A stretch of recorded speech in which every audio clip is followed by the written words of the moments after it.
Hi, this is Dorie Clark. We are here with Newsweek's weekly interview show, Better, and our guest this week is Mr. John Baldoni. We're talking about leading with grace. And John is the author of the new book, Grace Notes, Leading in an Upside Down World. John, it's so great to have you here. Well, Dorie, it's a treat. Thank you for bringing me on. And I'm a big fan of all the work that you do. So it's my honor to be on with you. So. Fantastic. Well, thank you very much, John. It's great to have you here. And welcome to everyone who is tuning in. We are so pleased to have you. Feel free to type into the chat box and let us know who you are and where you're calling in from. And so, John, the first question that I have for you is, so you wrote this book, Grace Notes. It is about the idea, the concept of leading with grace. What do you mean by that? And why is that something that is so important in your view for today's leaders? Well, excellent question. Grace Notes is a follow-on book to my book, Grace, a Leader's Guide to a Better Us, which came out a couple of years ago. Last year, when we were going through the pandemic, I started putting down video reflections about what I was feeling, what I thought the leaders were feeling, executives I was working with. So we talked about concepts of fear, dislocation, empathy, resilience was a big theme. And I started looking at the transcripts of these little selfie videos, and I said, if I collected them, they might be a good little book. And it turned out right. And so I call this book Grace Notes, Leading in an Upside Down World. And truly, we are in an upside down world. As our colleague C.B. Bowman said, last year, 2020, we didn't have just one crisis. We had the virus, we had economic fragility, we had social injustice came to the fore with, and then we had, climate change accented again with some serious hurricanes and massive fires on the West Coast, and of course, a contentious election. So what a tough year. But we held it together. We have survived, Dorie. And this book is, in a way, we start in a dark place with the closing down. But I want to say we end in a place of lightness because we have survived.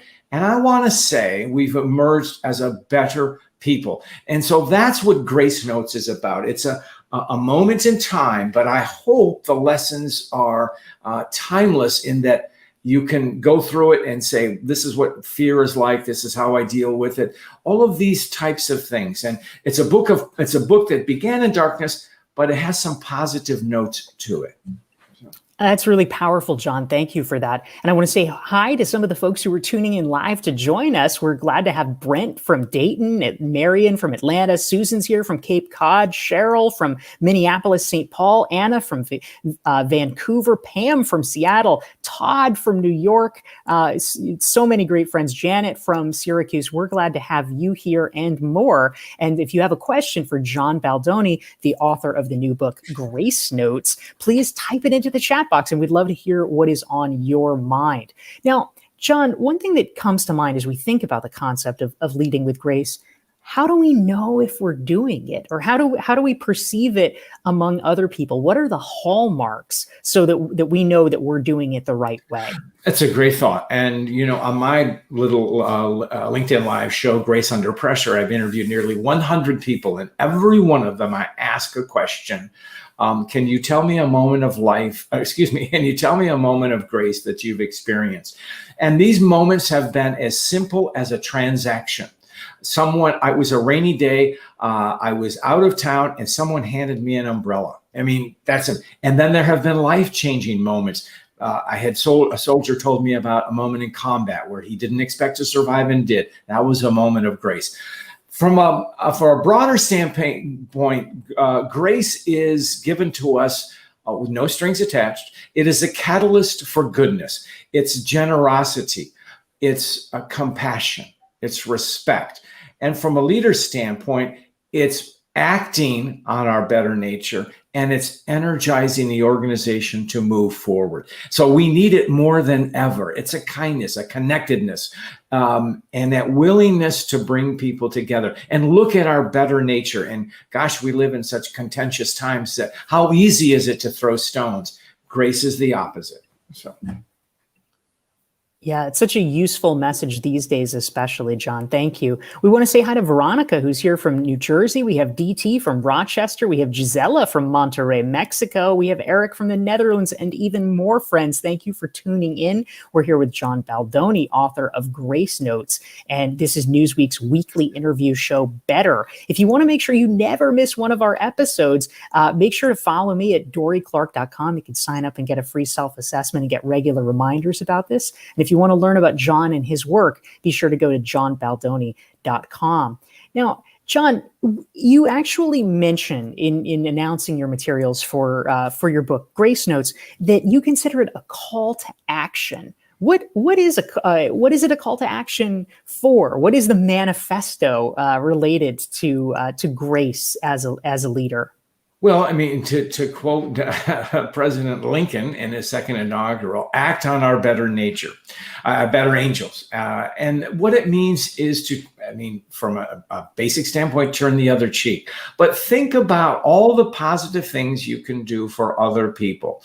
And also understand our own fragility. You know, I have a little mantra that I developed, but I put it in the book, my Grace book, about focus on better. You know, Dorie, that we have at the end of the year or first of the year, we always have these New Year's resolutions. And so often, if you're like me, you forget them or break them, whatever. So I have this little concept called focus on better. So what does better mean? You define it: a better spouse, a better colleague, a better parent, a better person, and you just say the action steps that you'll do. So that's your call to action. And also, when I say better, it means it's within the human condition. So let's say I want to be a better listener. I want to be more attentive to my spouse. And there'll be times when I'm inattentive. All you have to do is ask her. So that I don't give up.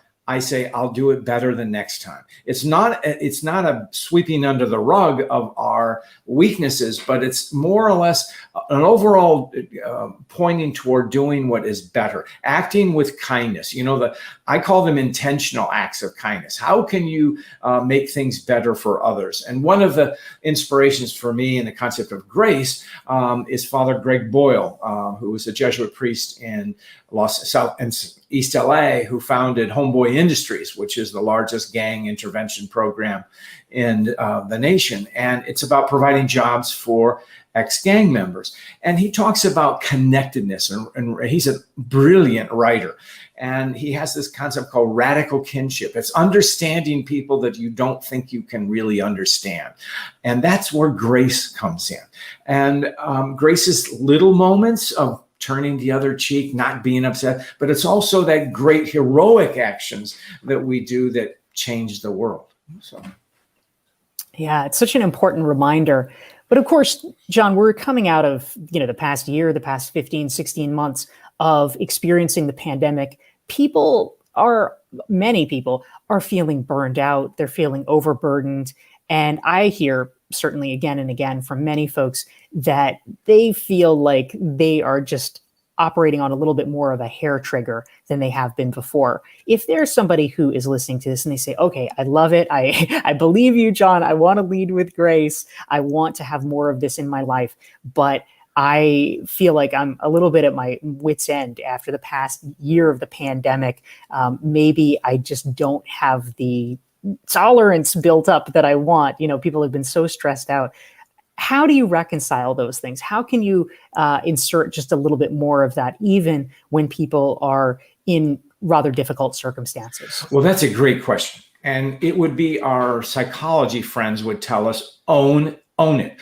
Own the fact I'm on a hair trigger. Own the fact that I'm burned out. Own the fact I don't have a lot of reserves. And so when you acknowledge it, you'll say, okay, I'm a human being.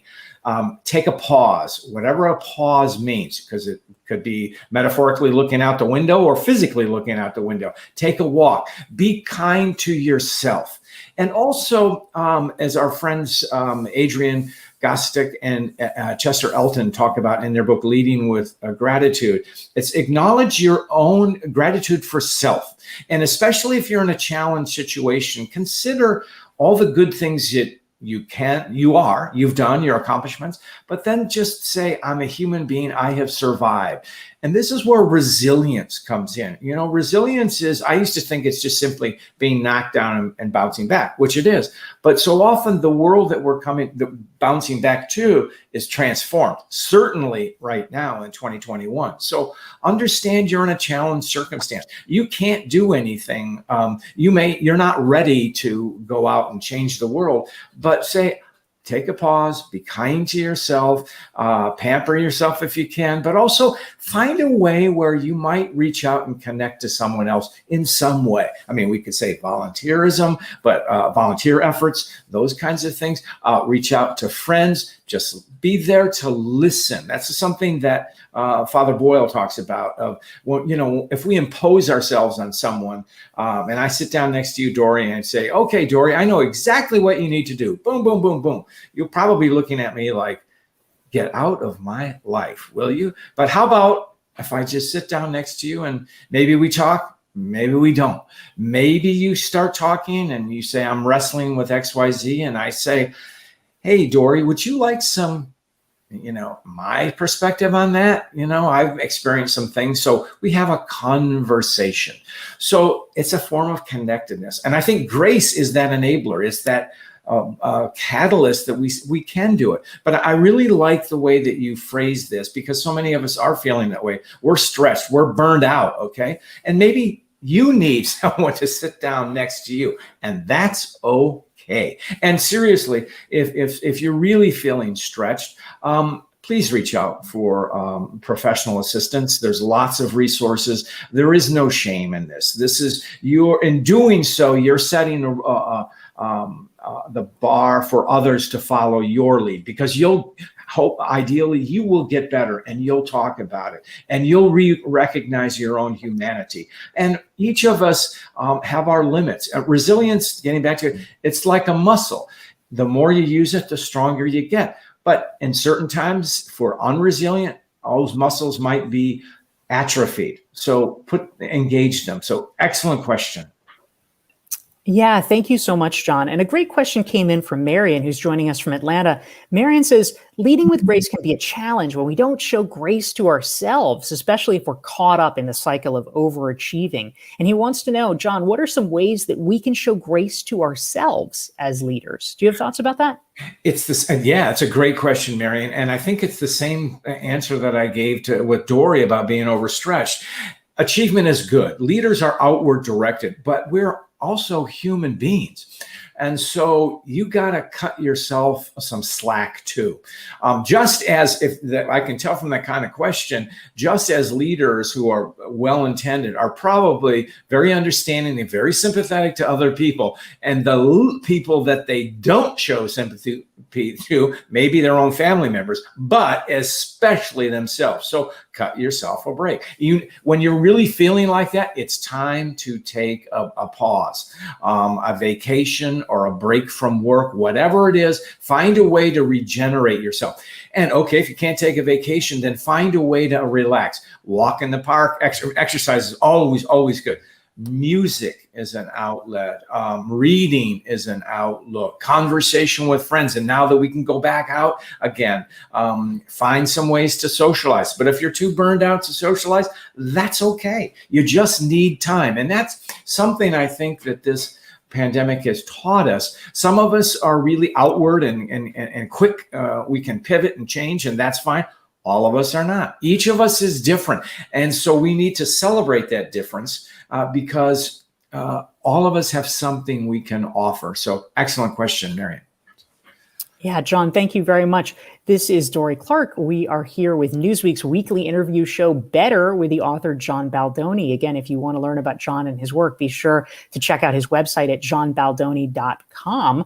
And if you want to make sure you never miss one of our weekly Newsweek interview shows, you can follow me on LinkedIn at dorieclark.com/LinkedIn, and you will get notifications, which will be fantastic. So, John, a great comment came in from Eric, who just mentions, grace is a power tool for humanity, but more often than not, we get caught up in the challenges of the world and we tend to forget where we have come from. Eric, so true. Thank you for your comment and thank you for tuning in. Now, John, something that I am wondering about, in addition to your work as an executive coach, you actually have a pretty extensive background as a musician, and you have been incorporating music into the work that you do as well. Can you talk a little bit more about that and what that looks like? I would love to. Do we have 3 hours? Actually, you're very kind to call me a musician. I took piano lessons as a child, and I will be truthful, I hated every minute of it. I dabbled a little bit in high school and in college, and bought myself a piano when my wife Gail and I were first married, and that was well over 40 years ago. But I put it aside. And so I rediscovered it literally at the urging of a friend who himself went back to playing guitar and so when I turned 60, I started playing piano. And then I said, I'd like to start playing for other people. And so where do you go? Well, not exactly Carnegie Hall. I went to a retirement home. I played there. And then I started playing in hospital lobbies, because they promised me, Dorie, there would be talent agents there, but none of them came. But actually, a link into grace. When I played at the hospital, I saw moments of grace with staff and physicians and nurses, and reach out to to patients, but also their families. I saw grace in action in those little moments of touching people in a very positive way. Sometimes they were transformative. But I like to play because it would just kind of soften up. Nobody wants to be in the hospital unless you work there.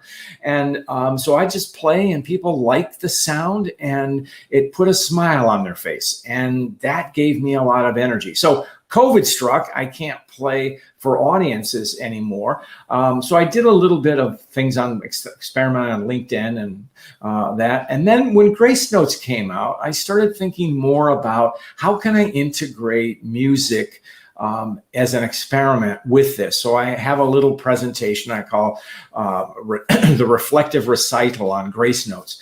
And I play some themes and I ask questions with some musical backing, but it's mostly presentation, but I sit at a piano and I play. Sometimes it's improvisational, sometimes it's one of my favorite tunes. But music, as you well know from your experience as a lyricist, it's transformative.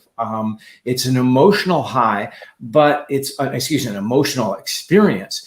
But it's embedded in us, and we remember music deeper than so many other things. It's in our inner being after a while, but it's just an augmentation, and particularly for Grace Notes, it complements it because I'm challenging people to reflect and to think, and music might help them do that. So.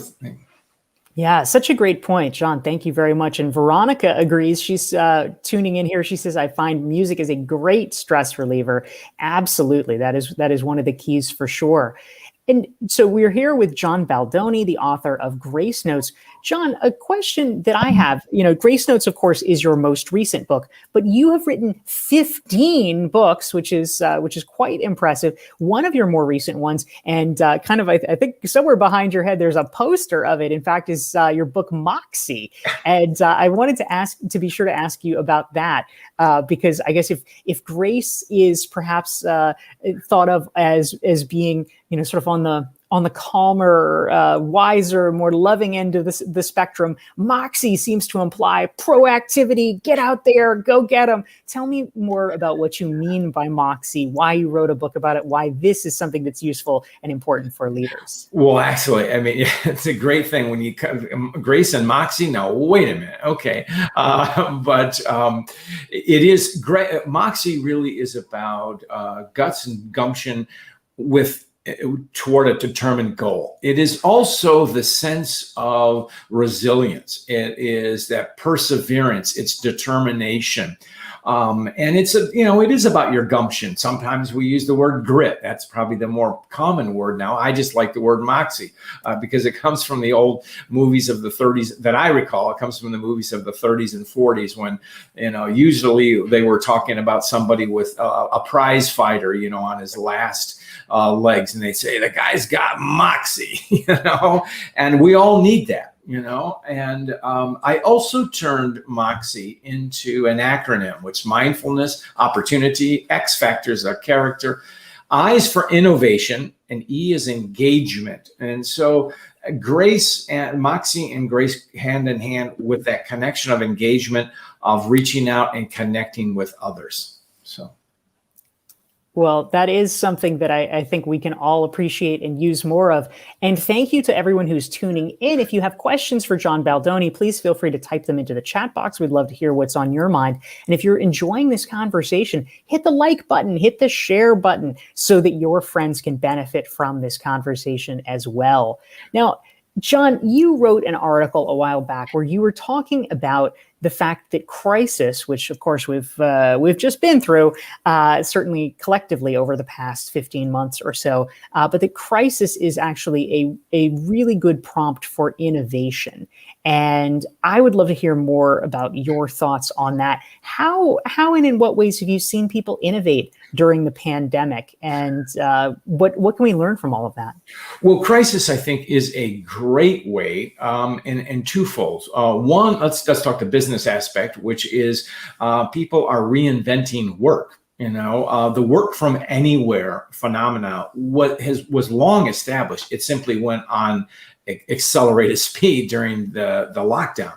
So we're rethinking, how do we go back to work and in what form and all of those things.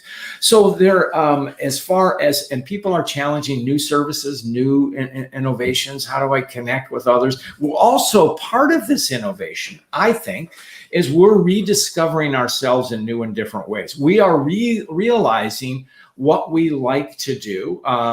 So we're gathering again in crowds, and for live events and those kinds of things, going out to dinner and meeting drinks and friends. So it's kind of a celebration of our humanity. I don't know that that's innovative, but it may seem that way because we are, we're in a challenged circumstance. The people equation is what interests me the most. And I also like to say that crisis brings out the best in your people.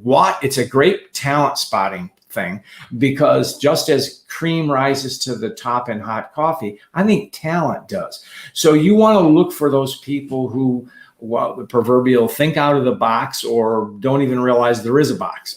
So, but also people who are independently minded, but can also work in teams, are thinking of new ideas and not afraid to voice them.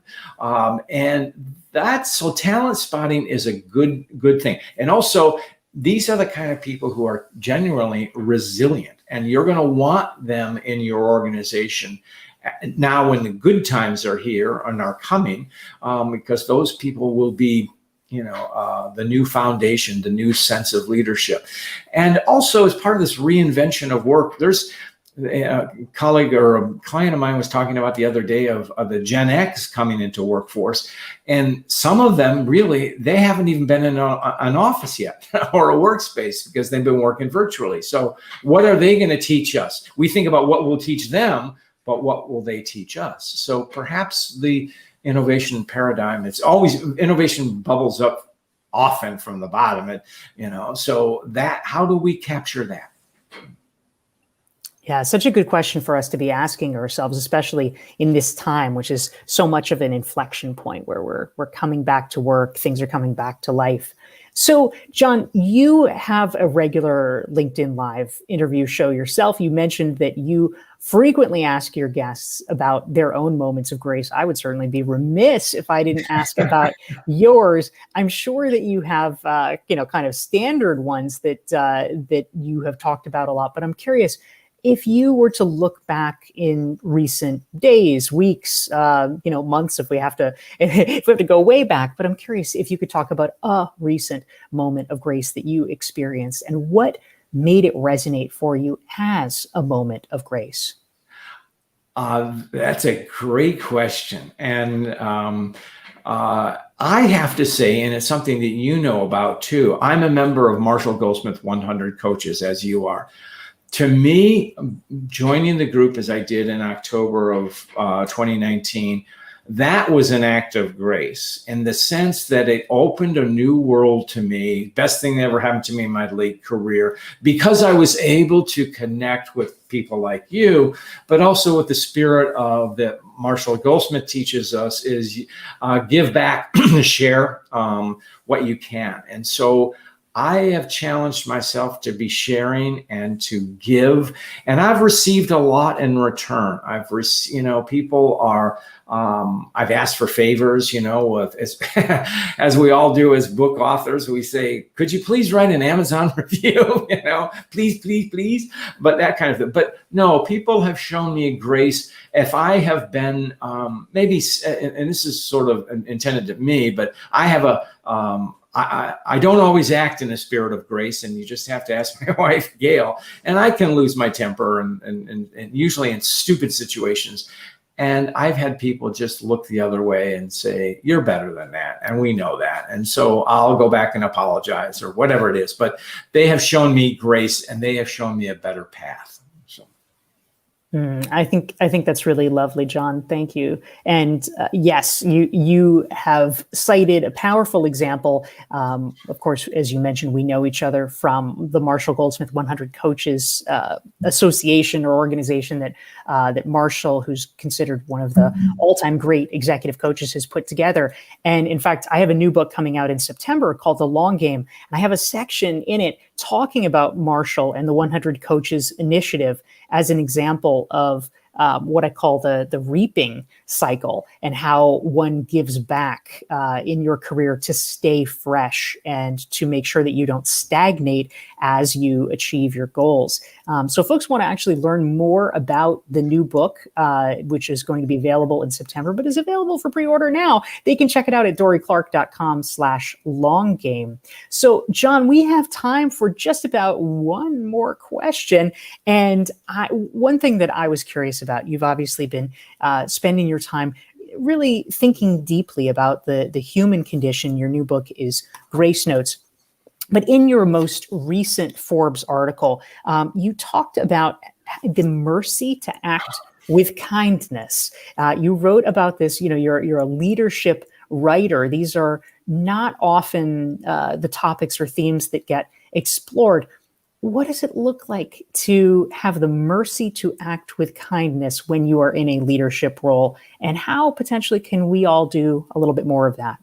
It's a great question. I'm trying to do these little themed articles on Forbes. I did one on wisdom. I did one on courage. Most recently is mercy, because I think there's far too less of it. Grace is the enabler of mercy. Why? Because grace enables us to act for the greater good.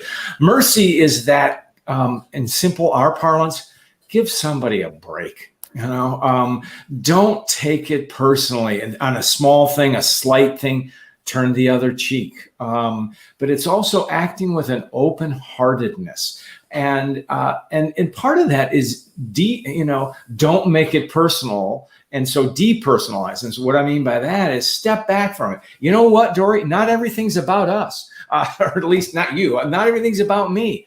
Mercy is that capacity to understand the human condition. It is empathy in action. It is kindness. And the way a leader shows it is by treating people with respect, being generous to them. And when transgressions are, mistakes are made, say, let's turn this into a learning experience. Let's not throw the baby out with the bathwater. That's mercy in action. So. A powerful lesson for all of us. John Baldoni, thank you so much. John is here with us. He's the author of the new book, Grace Notes. And if you want to learn more about John, go to johnbaldoni.com. And if you want to make sure you never miss one of our weekly Newsweek interview programs, The Better Show runs at noon Eastern, 9 Pacific, and 6 o'clock in Central Europe. You can sign up at DorieClark.com/LinkedIn, hit the subscribe button, and you will get regular reminders about the great guests who come on the show, like John Baldoni. John, thank you so much for joining us.